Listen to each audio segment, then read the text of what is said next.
AIIMS के social media में आप सभी का स्वागत है। और एम्स विजयपुर जम्मू में अलग अलग बीमारियों के इलाज होते हैं। शरीर का हर अंग बहुत ही इम्पोर्टेंट होता है, उसमें आंखें भी बहुत महत्वपूर्ण होती हैं। आंखों में कुछ बीमारियां ऐसी होती हैं जो ज़्यादातर बच्चों को लगती हैं, और इसके लिए इसी जो विभाग है, नेत्र विशेषज्ञ जो हैं डॉक्टर नाजिया अंजुम, आप असिस्टेंट प्रोफेसर हैं, और आज का विषय है आपके छोटे छोटे जो बच्चे हैं उनके लिए रेटिना, यानी कि आँख के अंदर एक तरीके का कुछ बीमारी हो जाती है। डॉक्टर साहब, आपका स्वागत है, खैर मकदम है। बच्चों के लिए बीमारी बड़ी इम्पोर्टेंट होती है। जानना चाहूँगा एम्स के सोशल मीडिया में ये रेटिना है क्या, और किस उम्र के बच्चों को ये अपनी चपेट में लेता है? ये रेटिनोब्लास्टोमा इस ट्यूमर को बोलते हैं, जो रेटिना का ट्यूमर है।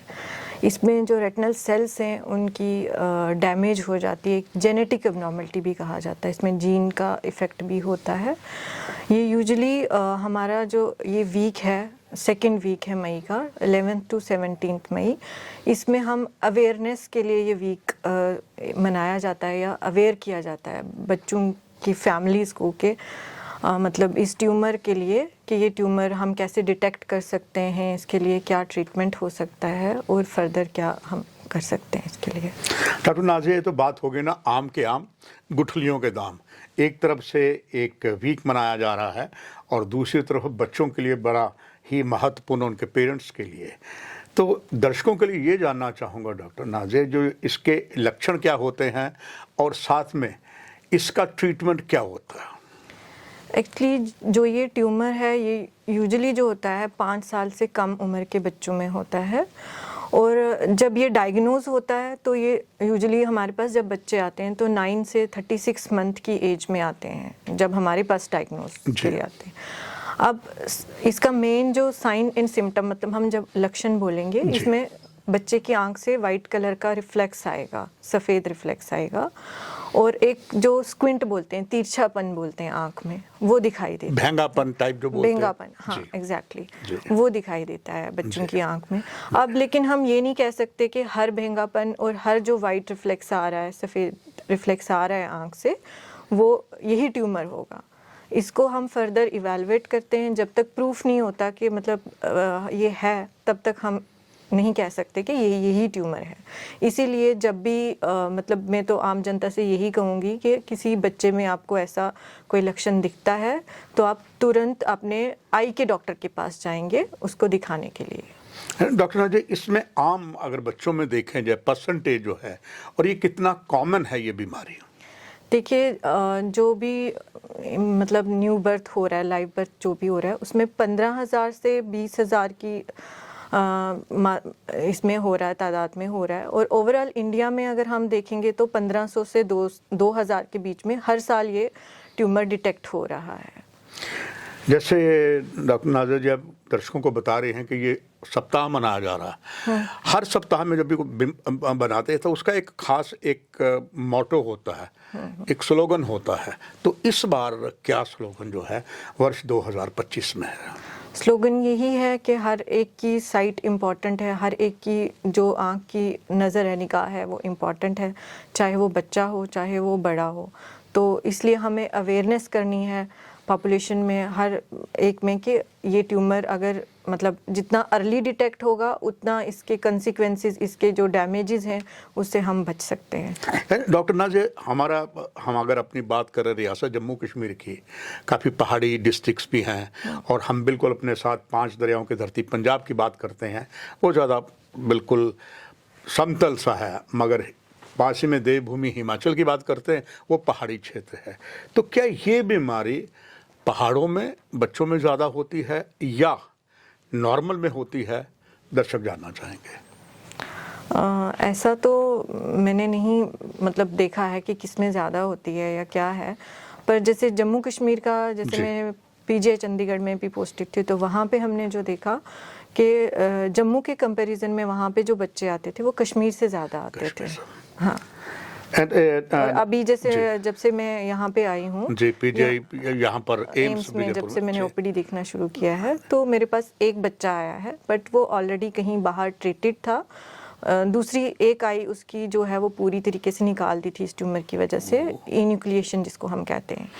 तो दूसरी आई में उसका ट्रीटमेंट हुआ था, बट इसमें हम जो है हर कुछ सप्ताह कुछ टाइम के बाद हम देखते हैं कि ये ट्यूमर मतलब अभी रिग्रेस हो गया है पूरा कि नहीं हो गया, तो वो वही एग्जामिनेशन करवाने हमारे पास आया था। और डॉक्टर नाज़िया अंजुम, ये भी जानना चाहूँगा दर्शकों के लिए, क्या ये सिर्फ एक आंख को अफेक्ट करता है या दोनों ही आंखों में होता है? देखिए, ये यूजुअली जो कॉमनली देखा गया है 60 to 70% केसेस में यूनिलेटरल होता है और एक पॉइंट पे होता है, यूनिफोकल जिसको हम कहेंगे।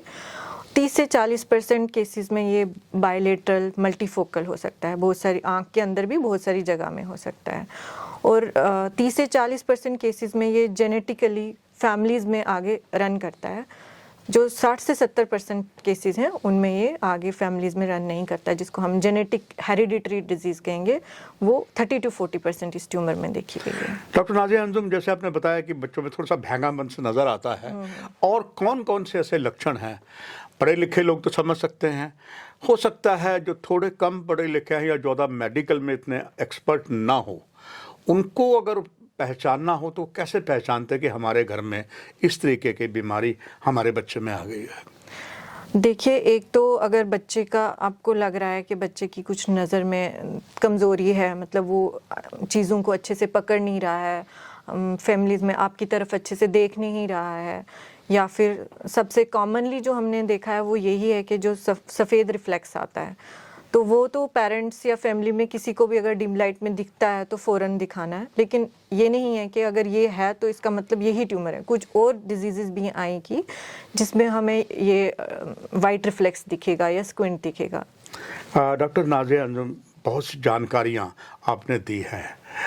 इसके लिए अगर प्रिकॉशन करना चाहें घर वाले या बच्चे, कौन कौन से ऐसे प्रिकॉशन जो है किए जा सकते हैं? अगर बीमारी लगे फिर तो आपके पास आना है, बीमारी ना लगे उसके लिए कुछ ऐसे प्रिकॉशन हो सकते हैं? देखिए, बीमारी हम ये नहीं कह सकते कि मतलब किसी भी बच्चे में हम रोक सकते हैं। जी बिल्कुल। बट ये है कि अगर फैमिली में किसी एक को हुआ है, तो फॉर एग्जाम्पल किसी एक बच्चे को हुआ है, तो उसमें हमने क्या करना है कि रूल आउट करना है कि फैमिली में किसी और को तो नहीं है।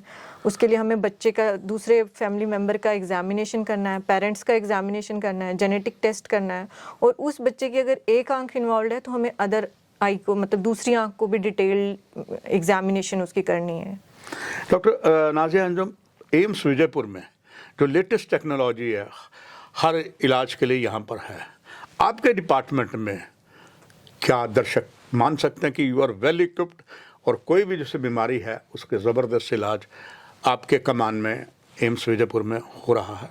हाँ जी, मैं बिल्कुल कह सकती हूँ कि हमारा जो ऑप्थेल्मोलॉजी डिपार्टमेंट है वो हाईली इक्विप्ड है। उसमें इक्विपमेंट सारे मैक्सिमम आ चुके हैं, तो कोई भी मतलब बीमारी होगी तो उसके लिए हमारी सारी टीम रेडी है करने के लिए ट्रीटमेंट। डॉक्टर नाज़िया अंजुम, आपने तो गागर में सागर भर ही दी है, मगर आखिर में आपका एक मैसेज सभी एम्स के सोशल मीडिया को देखने वालों के लिए, आपका एक मैसेज।